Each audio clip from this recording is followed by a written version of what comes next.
December 21க்கு பிறகு என்ன என்பதை பற்றி நாங்கள் மக்களுக்கு ரொம்ப சொல்ல வேண்டிய நாங்கள் ஒரு திரட்சியாக தேசத்தை கட்டமைக்க வேண்டும். ஒரு தேசிய இனமாக ஒருமனே இந்த பொது வேட்பாளரை போட்டு அவருக்கு வாக்கு சேகரிப்பதல்ல, ஒரு பரந்துபட்ட அரசியல் கலந்துரையாடலுக்கான தளத்தை, ஒரு களத்தை இந்த முறை நாங்கள் திறந்திருக்கின்றோம்.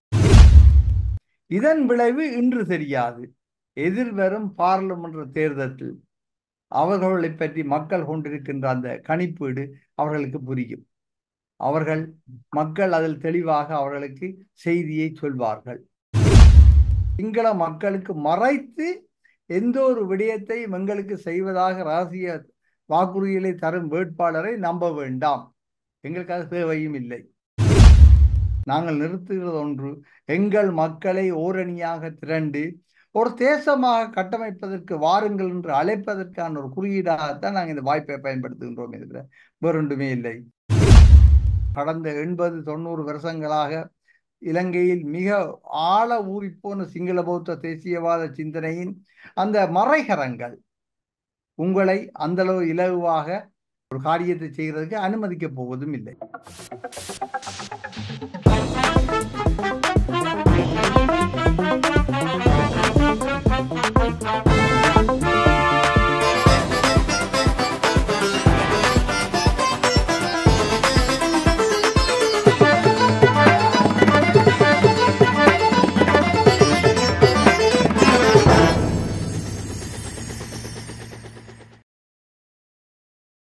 உயிரோடை தமிழ் நேயர்கள் அனைவருக்கும் வணக்கம்.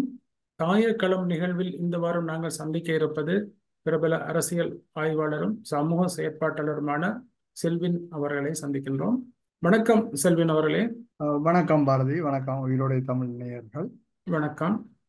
இந்த தமிழ் பொது வேட்பாளர் என்ற கருத்து கடந்த 6-7 மாதங்களாக தமிழ் அரசியல் அரங்கில் பேசப்பட்டு வந்த நிலைமையில் இப்போது அது சாத்தியமாக இருக்கின்றது. அதாவது அரியநேந்திரன் அவர்கள் தமிழ் பொது வேட்பாளராக களத்தில் இறக்கப்பட்டிருக்கின்றார். அரியநேந்திரனுடைய தெரிவு குறித்து உங்களுடைய கருத்து என்ன? நான் நினைக்கிறேன் ஒரு பொருத்தமான தெரிவு என்றுதான் என்னுடைய நம்பிக்கை. ஏனெனில் நாங்கள் இது ஒரு சமூகத்தோடு சம்பந்தப்பட்ட விடயம் என்றபடினால் எல்லா விடயங்களையும் ஒரு கோடு போட்டு அந்த கோட்டின் மேல் நடக்க முடியாது.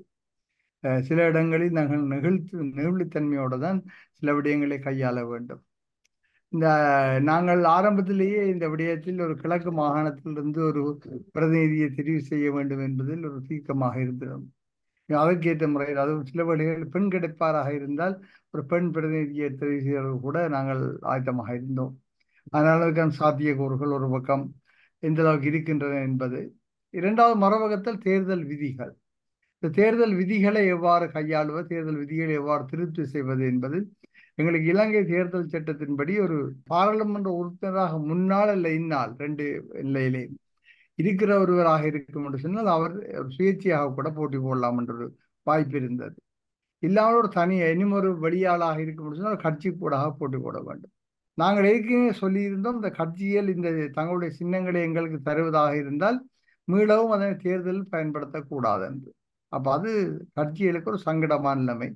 நாங்களும் அந்த கட்சிகளை அந்த விஷயத்தில் ஒரு அளவுக்கு மேல் நிறுத்தவில்லை. அப்படி இருக்க சுரேஷ் பிரேமச்சந்திரனுடைய கட்சி தான் தருவதாக ஒத்துக்கொண்டது, முதலமைச்சருடைய கட்சி விக்னேஷனுடைய கட்சி தருவதாக ஒத்துக்கொண்டது என்றாலும் நாங்கள் ஒரு பொதுவாகவே ஒரு விதியை எடுத்துக்கொண்டோம். என்னென்னு சொன்னால் அந்த கட்சிகளை விட சுயேட்சையாக ஒரு ஆளை போட முடியும் என்று சொன்னால் அந்த குறிப்பிட்ட கட்சிக்கு எதிர்விளைவாக இருக்கக்கூடிய வாக்காளர்கள் வெளியேறுவதை தவிர்க்க முடியும் என்று கூட யோசித்தோம்.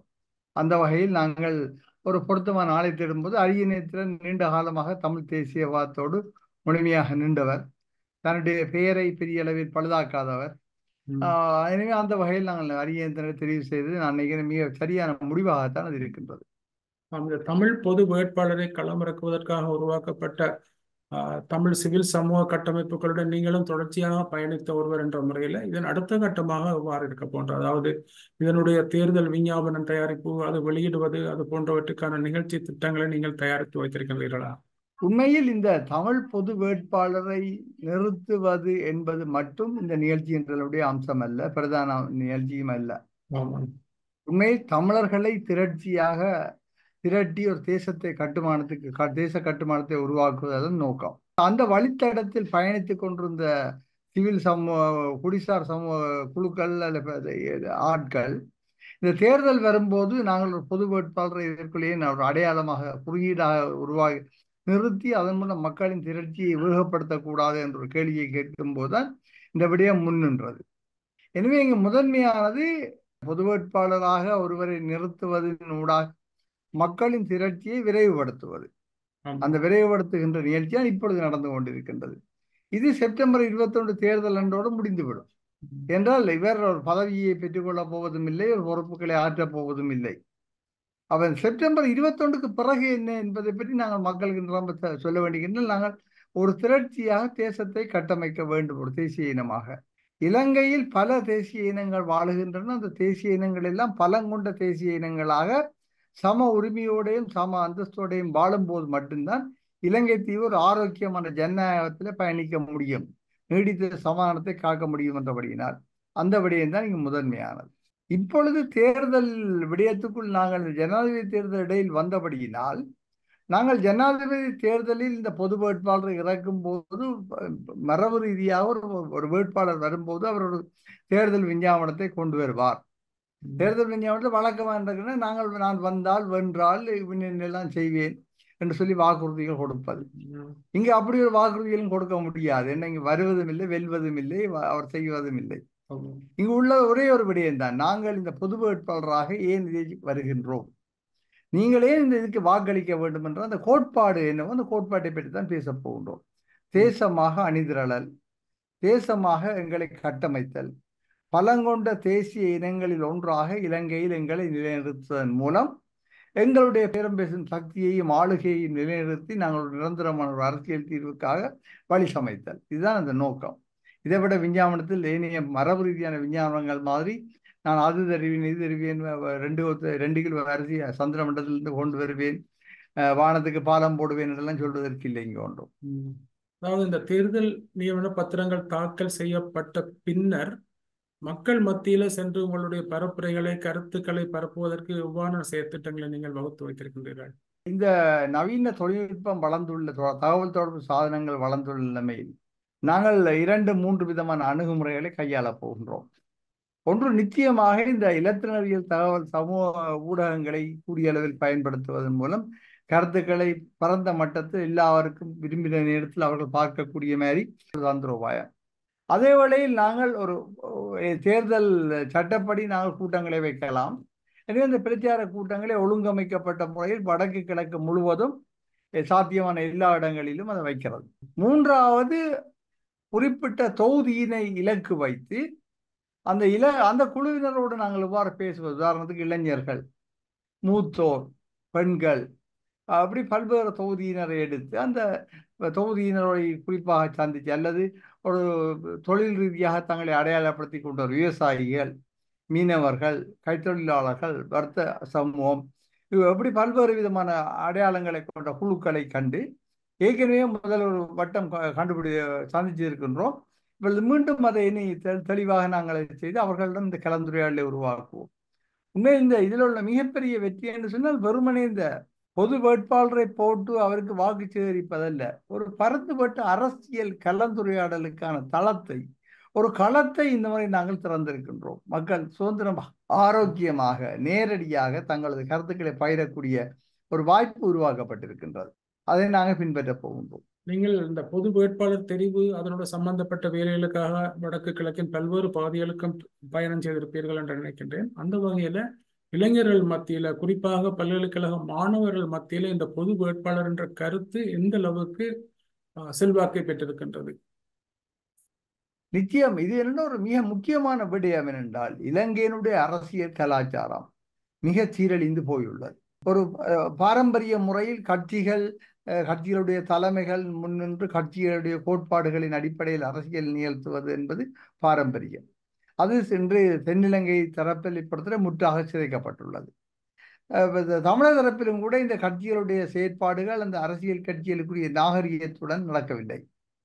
அதே வேளையில் இன்று பலவிதமான இந்த கையூட்டுகள் கொடுத்தல், அன்பளிப்புகள் கொடுத்தல், இப்படி கதைகள், பேச்சுவார்த்தைகள் எல்லாம் போகின்றது. எங்களுடைய அரசியல் கலாச்சாரம் எல்லாமே முற்றாக சீரழிந்துள்ளது. தனித்தனியாக ஒவ்வொரு அரசியல் கதிரைகளில் இருப்பவர்களும் என்ன நினைக்கின்றார்கள் என்று சொன்னால், தாங்கள் நினைப்பது சரி, தாங்கள் சொல்வதுதான் வேதம் மந்திரம், அதனை நீங்கள் ஏற்றுக்கொள்ள வேண்டும் என்று. எனவே தங்களுக்கு தெரிந்த மட்டில் ஏதாவது சிந்தனையை யோசித்து கொண்டு போய் எதிரணியுடனோ அல்லது முக்கியமானவுடன் பேசிட்டு வருகின்றார்கள். இதுதான் தமிழுடைய கருத்து என்று சொல்லி இந்த விடயங்கள் எல்லாமே நாங்கள் மாற்றப்பட வேண்டும் என்று நினைக்கின்றோம். இதற்கான அவசியத்தை மக்களுடன் கலந்துரையாடித்தான் இந்த விடயங்களை முன்னகர்த்த வேண்டும் என்ற அவசியத்தை இந்த இளைய தலைமுறைகள் அவர்களை புரிய வைப்பது, அவர்களே அந்த பொறுப்புகளை எடுத்து முன்னோக்கி நகர்த்துவது முக்கியமாக இருக்கின்றது. இது இளைய தலைமுறையின் காலம். இலங்கையில முன்பு கோட்டபாய ராஜபக்ச இருக்கைக்கு இந்த அறகலை என்று சொல்லி ஒரு போராட்டம் இயக்கம் ஒன்று இளையவர்களால் முன்னெடுக்கப்பட்டது. இன்று அண்மையில் கடந்த வாரங்களில் பங்களாதேஷில் இளைய தலைமுறையினர் ஒரு சமூகவியல் மாணவன், நான் நினைக்கின்றேன் அவனுக்கு ஒரு 33 வயது அப்படிதான் இருக்க வேண்டும் நினைக்கிறேன், அல்ல 23 வயது தெரியல, மறந்து போயிட்டேன். அந்த சமூகவியல் மாணவன் தலைமையில் தான் இந்த போராட்டம் அங்கு ஆரம்பிக்கப்பட்டு இன்றைக்கு ஷேக் ஹசீனா வெளியேற்றப்பட்டு புதிய ஒரு ஆட்சி மாறப்பட்டது. எனவே இது இளைஞர்களுடைய காலம். இந்த விஷயத்தை எங்களுடைய இளைய பிள்ளைகளுக்கு சொல்லும் போது, தெளிவாக சொல்லும் போது, வெறுமனே நாங்கள் பொய்களை சொல்லி அவர்களை உணர்வு ஊட்டி குழப்பி விடாமல் சரியான தகவலை கொடுத்து சிந்திக்க செய்யும் போது அது நிச்சயமாக வரும். அந்த அளவுக்கு இன்றைய இளைய தலைமுறை, இதுவரையும் நான் வடகிழக்கெங்கும் பல விதமான இளைஞர் குழுக்களுடன் பெண்கள் குழுக்களுடன் எல்லாம் பேசி இருக்கின்றோம், கலந்துரையாடல்கள் பயிற்சிகள் செய்திருக்கின்றோம் வேறு வேறு நோக்கங்களுக்காக. அப்பொழுதெல்லாம் அவர்கள் இந்த காவத்து கொண்டு இருக்கின்றார்கள், தங்களுக்கு அப்படி ஒரு வாய்ப்பு கிடைக்கும் வரை. எனவே இது நான் நினைக்கின்ற இந்த முறை அந்த விடயம் வெற்றிகரமாக செய்யக்கூடியதாக இருக்கும் என்று. தமிழ் தேசிய அரசியலில் இணைந்திருக்கின்ற 2 கட்சிகள், குறிப்பாக தமிழரசு கட்சி மற்றது தமிழ் தேசிய மக்கள் முன்னணி என்பவை இந்த பொது வேட்பாளர் என்ற கருத்துக்கு முரணான கருத்துக்களை தான் முன்வைத்து வருகின்றன. அவர்களுடைய கருத்துக்கள், அதாவது தமிழரசு கட்சியிலும் ஒரு பகுதியினர் இதற்கு எதிரான பிரச்சாரத்தை தொடர்ச்சியாக மேற்கொண்டு வருகின்றார்கள். இந்த எதிர்பிரச்சாரங்கள் தமிழ் மக்கள் மத்தியில் ஒரு பாதிப்பை அல்லது ஒரு குழப்பத்தை ஏற்படுத்தும் என்று நினைக்கின்றீர்களா? அதாவது கஜேந்திரகுமார் அவர்களுடைய கட்சியை பொறுத்தவரை அவர்கள் மிக தெளிவாக இருக்கின்றார்கள் இந்த விடயத்தில். அவர்கள் முன்னே தேர்தல்களில் கூட இலங்கையின் ஸ்ரீலங்காவின் ஜனாதிபதி தேர்தலை பரிசீலிக்க வேண்டும் என்ற கொள்கை உடையவர்கள். எனவே அவர்களை நான் பிழை சொல்வதற்கு இல்லை, அவர்களை நான் குறைத்து மதிப்பிடுவதற்கும் இல்லை. ஆனால் அந்த விடயம் தொடர்ந்து தமிழ் மக்கள் மத்தியில் செல்லுபடியாவதற்கான வாய்ப்பு குறைவு. என்று சொன்னால், நாங்கள் ஒரு விடயத்தை சொல்லும் போது அதற்கு அடுத்த கட்டம் தொடர் விளைவு தாக்கம் என்ற பல விடயங்களை பேச வேண்டும். வெறுமனே ஒற்றை புள்ளியில் விட்டு பேசலாம், நாங்கள் போடாமல் விடுவோம், நாங்கள் பகிஷ்கரிப்போம் என்று மட்டும் சொல்ல. பகிஷ்கரித்தால் அடுத்தது என்ன, அதுக்கு அடுத்தது என்ன, அதன் விளைவு என்ன, அந்த விளைவை எப்படி கையாள போகின்றோம், அல்ல அறுவடை செய்ய போகின்றோம், இப்படி கன விடயங்கள் இருக்கு. அது எதுவுமே இல்லாமல் வெறுமனே நாங்கள் கோட்பாட்டு ரீதியாக ஸ்ரீலங்காவின் ஜனாதிபதியை தேர்தலை நாங்கள் பகிஷ்கரிக்கோம், அதான் எங்களுடைய இதுன்னு சொல்லி சொல்றது தமிழ் மக்களை முன்னேற்றமான திசைக்கு அழைத்து செல்லாது. இது என்று தமிழ் மக்கள் ஏற்றுக்கொள்ளவும் தயாராக இல்லை. எனவே அவர் வெறும் ஒரு விதண்டவாதமாகத்தான் இருக்க முடியும். தேவையென்றால் தேர்தல் முடிவு வரும்போது இயல்பாகவே இலங்கையில் 60% 65% மக்கள் தான் வாக்களிப்பவர்கள். எனவே 35% மக்கள் வாக்களிக்க போவதில்லை. எனவே அந்த வாக்களிக்க போகாத மக்களை தங்களுடைய வேண்டுகோளின்படித்தான் மக்கள் வாக்களிக்காமல் போனால் என்று சொல்லி சந்தோஷப்படக்கூடியதாக இருக்கலாம், அது பரவாயில்லை. ஆனால் எனவே அவையில் கோவப்படுறதுக்கோ இல்லை வேறு எதுவும் இல்லை. ஆனால் தமிழரசு கட்சியை பொறுத்தவரை தமிழரசு கட்சி தனக்குள் மிக குழப்பமடைந்திருக்கின்றது. அவர்களுடைய முழு அச்சமும் என்னென்னு சொன்னால், தமிழரசு கட்சியை எவ்வாறு கட்டுப்பாட்டுகள் கொண்டு வருவது என்பது தெரியாமல் தடுமாறிக் கொண்டிருக்கின்றார்கள். அவர்கள் சொல்லுகின்றார்கள், தங்களுக்குள் ஒன்றாக இருக்கின்றோம் என்றால், ஆனால் மிகவும் எதிர்மறையான செய்திகள் தான் வெளியில் வருகின்றது. தமிழரசு கட்சியை இந்த திசையில் அழைத்து செல்வது என்பது பற்றி கூட அவர்களுக்கு தெளிவில்லாமல் இருக்கிறது. எனவே அந்த இடத்தில் சிலர் வாய் வல்லமை கொண்டவர்கள் அல்லது சில தளங்களில் தங்களுடைய ஆளுமைகள் கூட தொடர்பாற்றலை கொண்டவர்கள் என்ன செய்கின்றார்கள் சொன்னால், அதை ஒரு வேறு திசையில் இழுத்துக்கொள்ள முயற்சிக்கின்றார்கள். அதற்கு சில மூத்தோர்களும் உடன்படுகின்றார்கள். இது மிக அபத்தமானது. இதன் விளைவு இன்று தெரியாது, எதிர்வரும் பாராளுமன்ற தேர்தலில் அவர்களை பற்றி மக்கள் கொண்டிருக்கின்ற அந்த கணிப்பீடு அவர்களுக்கு புரியும். மக்கள் அதில் தெளிவாக அவர்களுக்கு செய்தியை சொல்வார்கள். அது மட்டும். எனவே நாங்கள் அதில் பெருசாக அலட்டிக் கொள்வதற்கு இல்லை என்று சொன்னால், அவர்கள் மாற்றி கருத்துக்களை சொல்வதன் மூலம் மக்களிடம் அவர்கள் அந்நியப்பட்டு போகின்றார்களே தவிர அது எங்களுக்கு ஒரு பெரிய விடயமாக இருக்காது. ஆனாலும் நான் நம்புகின்றேன், தமிழரசு கட்சியின் பெரும்பான்மையானவர்கள் எல்லோரும் தேர்தலை நெருங்கும் போது வழிக்கு வருவார்கள். ஏனென்று சொன்னால், இவர்கள் செய்கின்ற முயற்சியில் தென்னிலங்கையின் ஏனைய வேட்பாளருடன் பேசலாம், பேச வேண்டும். அவர்கள் என்ன தரப்போன்றால் கேட்க வேண்டும், அவருடைய வாக்குறுதியில் எடுக்க வேண்டும். நல்ல விஷயம். நாங்கள் ஜன்னல்களை திறந்து வைத்திருக்க வேண்டும். இந்த பொது கட்டமைப்பு போகாத அந்த விஷயத்துக்கு இல்லை, தானும் ஒரு வேட்பாளராக இருக்கின்றபடியினால், எனவே இவர்கள் போகட்டுக்கு போய் பேச வேண்டும். ஆனால் பேசி நீங்கள் எடுக்கின்ற வாக்குறுதிகள், அதனுடைய விடயங்கள் எல்லாவற்றையும் நிறைவேற்ற வைக்கின்ற பொறுப்பு உங்களுடையது. பிறகு நீங்கள் தேர்தல் முடிய அவர்களுக்கு வாக்களிக்க சொல்லி மக்களை கேட்டுவிட்டு தேர்தல் முடிய ஐயோ ஏமாத்தி போட்டார் என்று சம்பந்தர் ஐயா சொன்ன மாதிரி திருப்பி வந்து சொல்லக்கூடாது. மிக தெளிவாக இந்த முறை இருக்கிறோம். நீங்கள் என்னென்ன உடன்பாடுகளுக்கெல்லாம் தென்னிலங்கையின் வேட்பாளரோடு வருகின்றீர்களோ அந்த உடன்பாடுகள் எல்லாம் உடனடியாகவே பகிரங்கப்படுத்தப்பட வேண்டும். அது இப்ப வெளியில் சொல்ல முடியாது, சிங்கள மக்களுக்கு கோபம் வரும், இல்லாட்டி இப்ப குழம்பி போயிடும் என்ற கதையெல்லாம் இனிமேல் இல்லை.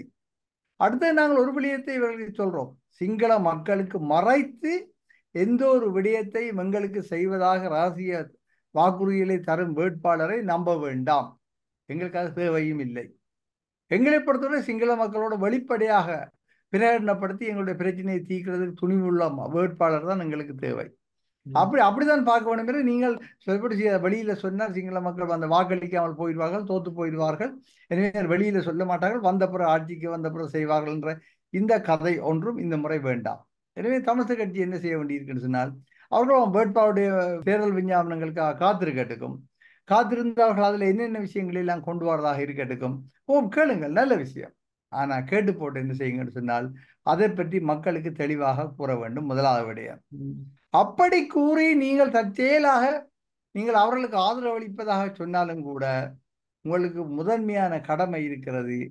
பொது வேட்பாளருக்கு முதலாவது வாக்குகளை போடும்படி தேசியத்தின் பேரால் வருகின்ற பொது வேட்பாளரின் மக்கள் திரட்சி நோக்கத்திற்கு பொது முதலாவது வாக்குகளை போடும்படி மக்களுக்கு கேட்பது, உங்களோட ஆதரவாளரை கேட்பது. நீங்கள் அதில் அந்த கடமையிலிருந்து சறுக்க முடியாது. நீங்கள் அந்த அனைவர்களை செய்வார்கள் என்றதில் எனக்கு நம்பிக்கை, முழுமையான நம்பிக்கை இருக்கின்றது.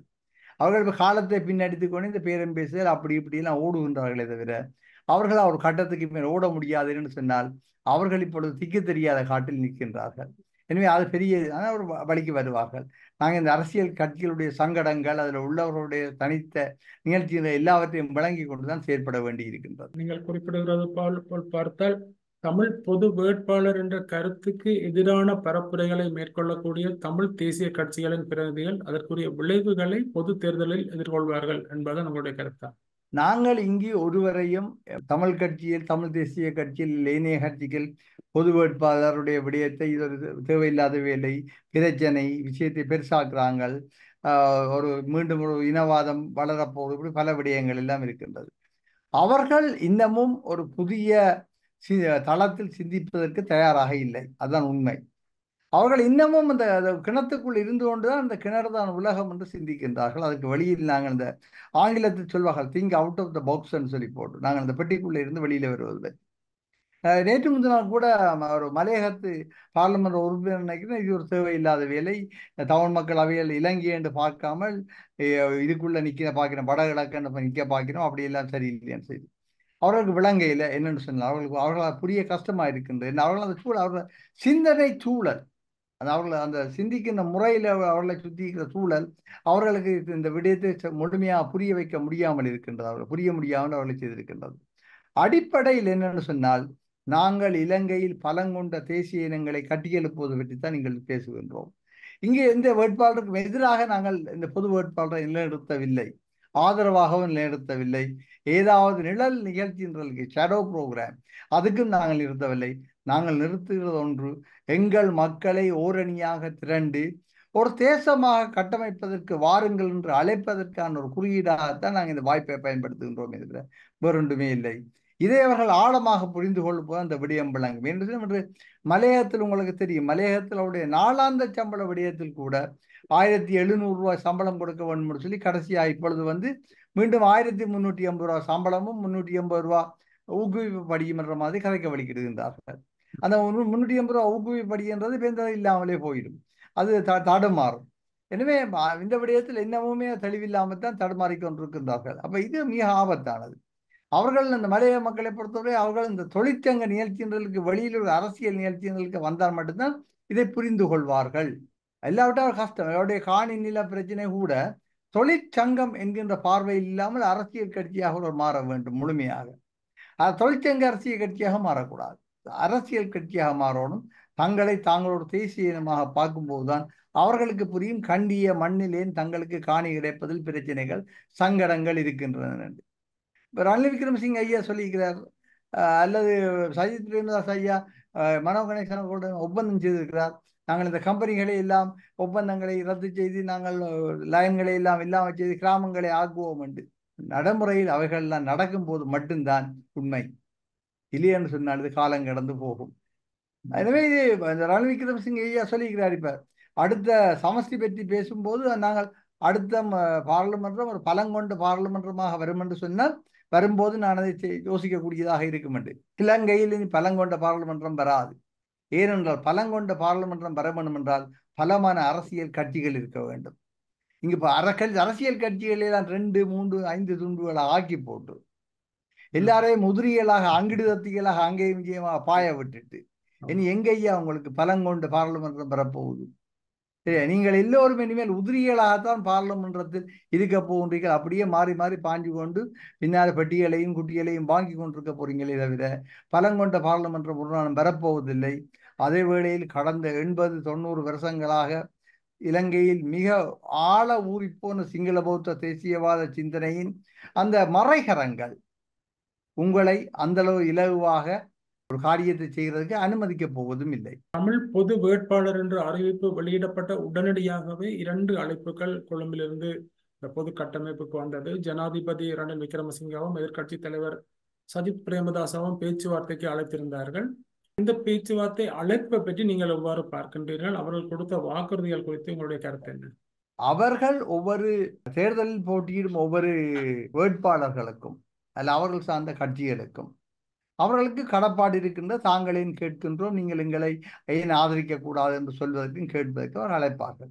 இதுல ரணில் விக்ரமசிங்க அவர்களும் சஜித் பிரேமதாசாவும் அழைக்கிறதுக்கு 2 பரிமாணம் இருக்கின்ற. ஒன்று ரணில் விக்ரமசிங்க இன்றைய ஜனாதிபதி. எனவே ஜனாதிபதி என்ற முறையில் ஜனாதிபதியின் அலுவலகத்திலிருந்து அழைப்பது என்பது ஒன்று. இப்படியெல்லாம் நான் திட்டம் வைத்திருக்கின்றேன் என்று சொல்றது என்று அவர் இன்னும் வேட்புமனு கொடுக்கவும் இல்லை. அவர் கொடுப்பாரா என்பது கூட பல கேள்விகளை சில வேளை இருக்கலாம். சஜித் பிரேமதாசாவும் தான் ஒரு எதிர்கட்சி தலைவர் என்ற திராணியில் கூட பேச முற்படுகின்றார். அதே வேளையில் தான் ஒரு வேட்பாளராகவும் கதைக்கின்றார். அவர்கள் அழைக்கலாம். அந்த அழைக்கிறதில் அவர்களை சந்திக்கிறதில் எந்த ஒரு தரப்பினரையும் சந்தித்து அவர்களுடன் பேசி எங்களுடைய நிலைப்பாட்டை தெளிவாக அவர்களுக்கு சொல்வதற்கும் அவர்களை தமிழ் மக்களுடைய அல்ல இலங்கையின் தேசிய இன பிரச்சனையை முழுமையாக விளங்கி பல தேசிய இனங்களுடைய அங்கீகாரத்தை கொடுத்து அந்த தேசிய இனங்களை இந்த இலங்கையின் தேசிய அரசியலுக்குள் அங்கீகரித்து அதுக்குரிய தராதரத்துடன் இணைக்கக்கூடிய ஒரு முறையை சிந்திப்பதற்கும் நாங்கள் தூண்ட வேண்டி இருக்கின்றது. இங்கு ஒவ்வொருத்தரும் சொல்லுகின்றார்கள், நாங்கள் வென்றால் நாங்கள் இப்படியெல்லாம் செய்வோம் என்று. நாங்கள் அவரிடம் கேட்க வேண்டிய 2 விடயம். நீங்கள் வென்றால் இதுகளை செய்யுங்கோ, அது வேறு விஷயம். ஆனால் நீங்கள் வெல்லாவிட்டாலும் பாராளுமன்றத்தில் இலங்கையின் தேசிய இன பிரச்சனையை தீர்ப்பதற்காக தமிழ் மக்களுடன் ஒரு அதிகார பகிர்வுக்கு ஒரு முறைமை வரும்போது அதனை குழப்பாமல் விடுங்கோன்ற ஒரு சத்திய பிரமாணத்தை நாங்கள் இம்முறை எல்லாரிடமும் கேட்க வேண்டும். இந்த எல்லா கட்சியுடன் பேசுகின்ற எல்லா தமிழர் தரப்புகளும் இந்த விடயத்தில் தெளிவாக இருக்க வேண்டும். அவர்களுடன் கேட்க வேண்டும், எதிர்காலத்தில் இப்படியான அரசியல் பேச்சுவார்த்தை கூட ஒரு நல்ல விடயங்கள் நடக்கும் போது நீங்கள் அதனை குழப்பக்கூடாது என்று. கடந்த கால வரலாறு அதுதான். நாங்கள் ஒருவர் தருவார் என்பார், மற்ற குழப்புவார். குழப்புறவரோட பேசுவதே இல்லை. சந்திரியாமையார் 2000 ஆண்டு ஆகஸ்ட் மாதத்தில் ஒரு முன்மொழிவை கொண்டு வந்த போது அதை குழப்பியது ரணில் தரப்பு தான். அந்த நேரம் சந்திரியாமையாருக்கு ஒரு 11 வாக்குகள் மட்டும்தான் பாராளுமன்றத்தில் தேவைப்பட்டது. அதனை கொடுத்திருந்தால் சில வகையை இலங்கையினுடைய வரலாறு வேறு ஒரு மாதிரி இருந்திருக்கும். முள்ளிவாய்க்கால் தவிர்க்கப்பட்டிருக்கும், பல லட்சம் மக்களுடைய உயிர்கள் காப்பாற்றப்பட்டிருக்கும், பல 1000 கோடி ரூபாய் சொத்துக்கள் வளங்கள் எல்லாம் போயிருக்கும், காப்பாற்றப்பட்டிருக்கும். இலங்கையுடைய தலைவிதியே எங்கேயோ மேல் நோக்கி நகர்ந்திருக்கும். இது காரணம் ரணில் விக்ரமசிங்க அவர்கள் அந்த 2000 ஆண்டு ஆகஸ்ட் மாதத்தில் சந்திரியா கொண்டு வந்த ப்ரொபோசலை ஆதரிக்காமல் விட்டதோடு அவருடைய ஆட்கள் அதனை கிழித்து எரித்தவர்கள். எனவே எங்களுக்கு இந்த ஒரு பக்கத்தில் கொண்டு வருபவர்களை கொண்டு வாருங்கன்னு சொல்றது உண்டு, மற்றவர்களை சொல்லவும் நீங்கள் வெல்லாவிட்டாலும் வெல்லுகின்றவர் செய்ய போற விடயத்தை நீங்கள் தயவு செய்து குழப்பக்கூடாது. நீங்கள் அதை ஆதரிக்க வேண்டும் என்று கேட்க வேண்டிய கடமையும் எங்களுக்கு இருக்கின்றது. நான் நினைக்கிறேன் அந்த பரிமாணத்தில் எல்லா கட்சிகளும் எங்கள பொது வேட்பாளருக்கு எதிரான பரிமாணத்தில் உள்ளவர்களும் கூட இதை யோசிக்க வேண்டி இருக்கின்றது. அடிப்படையில அதை நாங்கள் கேட்க வேண்டும். மற்றவர்கள் விளங்காத விஷயம் முதல்ல பொது வேட்பாளர் இந்த முறை இதுவரை உள்ள தேர்தல் கணிப்புகளின்படி ஒருவருமே 50% எடுக்க போகல முதல் வட்டத்தில். 2வது வட்டம் 3வது வட்டங்களில் தான் அந்த எண்ணிக்கை நடக்க போகின்றது. அப்படி என்று சொன்னால் முதல் வட்டத்தில் பொது வேட்பாளருக்கு எங்களுக்கு போட வேண்டும் என்ற அந்த எங்களுடைய ஒருமைப்பாட்டை காட்டச் சொல்லும் தான் நாங்கள் சொல்லுகின்றோம். இதில் ஒரு இடத்துல ஒரு கேள்வி வரும். நாங்கள் ஏற்கனவே அந்த பொது கட்டமைப்பு நாங்கள் இந்த ஒரு வாக்குகளை மட்டும் எங்களுக்கு பிரியோயிங்கோ தமிழ் தேசியத்துக்காக என்று சொல்லிட்டு நாங்கள் கூறுகின்றோம். ஆனாலும் மக்களை நாங்கள் தடுக்க முடியாது. நீங்கள் பாவிக்காதீங்கன்னு நாங்கள் சொல்ல முடியாது. அது அவருடைய தெரிவு. அவர்கள் அந்த இடத்தில் தங்களுடைய சுய புத்தியை பாதிக்க வேண்டும். அது ஜனநாயகத்துக்கு எதிரான மறுப்பாக மாறிடும். நாங்கள் சொல்லுகின்றோம் பொது வேட்பாளருக்காக உங்களுடைய வாக்கை பிரியோகிங்க முதலாவது வாக்காக. ஆனால் மற்ற விடயத்தை அது அவர்கள் அந்த காலக்கிரமத்தில் யோசிக்க எடுக்கும். நாங்கள் யாருக்கு பாவிக்க சொல்லியோ யாருக்கு எதிராக பாவிக்க சொல்லியோ கடைசி வரையில் நாங்கள் அந்த இதை சொல்ல மாட்டோம். சில வேளைகளில் இந்த அரசியல் கட்சிகள் குறிப்பாக பொது கட்டமைப்புக்கு வெளியில் உள்ள அரசியல் கட்சிகள் அந்த சில வேளை அந்த நிலைப்பாடு எடுக்கலாம். எடுக்கும்போது அவர்கள் எந்த வேட்பாளருக்கு ஆதரவளிக்க சொல்லி மக்களுக்கு சொல்லுகின்றார்களோ அந்த வேட்பாளர் தந்த வாக்குறுதியை முதலில் மக்களுக்கு தெளிவாக சொல்லி அந்த வாக்குறுதியை நிறைவேற்றுகின்ற பொறுப்பை இவர்கள் ஏற்றுக்கொள்ள வேண்டும். அவர் வாக்குறுதி வந்தால் நாங்கள் ஓம் என்று சொல்லி தலையாட்டினோம், இப்ப அவர் ஏமாத்தி போட்டார் என்று சொல்லி சொல்ற கதைக்கு வரக்கூடாது. இவர்கள் அப்படின்னா தமிழ் மக்களை தொடர்ந்து ஏமாத்துகின்ற நிலைப்பாட்டுக்கு இவர்கள் வாய்க்கால் வெட்டுகின்றார்கள் அர்த்தம். அப்படியெல்லாம் செய்வார்கள் என்று சொன்னால் அடுத்த பாராளுமன்ற தேர்தலில் அவர்கள் மக்களிடம் பாடங்களை கற்றுக்கொள்வார்கள். இந்த 2 சந்திப்புகளிலும், அதாவது ஜனாதிபதியுடனும் எதிர்க்கட்சி தலைவருடனுமான சந்திப்புகளை தமிழ் பொது கட்டமைப்பில் இருக்கின்ற சிவில் சமூக பிரதிநிதிகள் கலந்து கொள்ளவில்லை. அவர்கள் அதனை தவிர்த்து கொண்டார்கள். ஆனால் அரசியல் கட்சிகளின் பிரதிநிதிகள் தான் சந்தித்தார்கள். இது ஒரு பொதுமக்கள் மத்தியில் இது ஒரு முரண்பாடு போல பார்க்கப்படுகின்றது. இது குறித்து உங்களுடைய கருத்து என்ன? நாங்கள் இந்த விடயத்தில் மிக கவனமாக இதை சிந்திக்க வேண்டியிருக்கின்றது. பொது கட்டமைப்பில் குடிசார் அமைப்புகளும் அரசியல் கட்சிகளும் இணைந்தன என்பது ஒரு தளத்தில் தான் இணைந்துள்ளன. அந்த தளத்தில் இணைந்துள்ளது என்பதற்காக நாங்கள் குடிசார் சமூகம் பொது அரசியல் கட்சிகளை சிறை வைக்க முடியாது, முழுமையாக நிபந்தனைப்படுத்த முடியாது. நாங்கள் புரிந்து கொள்ள வேண்டும். அரசியல் கட்சிகள் ஏதோ ஒரு வகையில் ஒரு தசாப்தம் தாண்டியோ பல தசாப்தங்களுக்கோ ஒரு அரசியலை செய்து கொண்டிருப்பவர்கள். நாளைக்கு இந்த பொது கட்டமைப்பு விடயங்கள் கூட சில வேளைகளில் இயங்க முடியாமல் போகும்போது கூட அவர்கள் அரசியல் வாழ்வில் இருப்பார்கள். எனவே அவர்களை நாங்கள் முழுமையாக முடக்க முடியாது. அவர்களே ஒரு பலமான கருவியாக, ஆனால் நேர்மையாக எங்களுடைய குறிக்கோளுக்கு ஏற்ற முறையில் செயற்படும்படி நாங்கள் ஊக்குவிப்பது எங்களுக்கு முக்கியமானது. எனவே அவர்கள் போய் சந்தித்த விடயத்தில் உண்மையில் அதற்கு முன் நடந்த கலந்துரையாடலில் பொது கட்டமைப்பாக நாங்கள் இப்ப தேர்தல் நியமன பத்திரிகை தாக்கல் செய்யும் வரை சந்திப்பதில்லை, அதற்கு பிறகு சந்திக்கலாம் என்று தான் தீர்மானித்த நாங்கள். இதை விட பொது கட்டமைப்பு என்று இல்லாமல் கட்சிகளாக போவது பற்றி அவர்கள் அந்த முடிவெடுப்பது அவர்களுக்கு உரிமையாகத்தான் நான் கருதுகின்றேன். ஏனென்றால் நாங்கள் பலவிதமான தந்திரோபாயங்களை கையாள வேண்டும். மக்கள் இதை புரிந்து கொள்ள வேண்டும். பொது கட்டமைப்புகளை வந்துட்டு இவர்கள் ஏமாற்றி வெளியில போய் அங்கே கூடி காய்ச்சிட்டாங்கன்னு சொல்லி அந்த ஒரு முரண்பாடு நிலையை பார்க்கக்கூடாது. ஏனென்று சொன்னால் நாங்கள் அதில் கவனமாக இருக்கிறோம். மற்றது இப்படித்தானே போராளிகளுடைய கட்சி போய் சந்திச்சது என்று சொன்னால் போராளிகள் கட்சிக்கு என்ன ஒரு பிரச்சனை இருக்குத்தானே. அவர்கள் ஜனாதிபதியை போய் சந்திக்கின்றார்கள். தங்களுடைய போராளிகளுக்கு நாளாந்தம் நிரம்ப பிரச்சனை இருக்கின்றது, வாழ்வியல் பிரச்சனை இருக்கின்றது. அவர்கள் பேச வேண்டும் ஜனாதிபதியுடன். இந்த இடத்துல அவர் போக முடியாமல் போகும் என்று சொன்னால் சில வேளை அவர்கள் தங்களுக்கு தேவையான தங்களுடைய கட்சியின் அடிப்படை கோட்பாடுகள் தங்களுடைய போராளிகளுக்கு தங்களுடைய அங்கத்தவர்களுக்கு செய்ய வேண்டிய காரியங்களை செய்ய முடியாமல் போய்விடும்.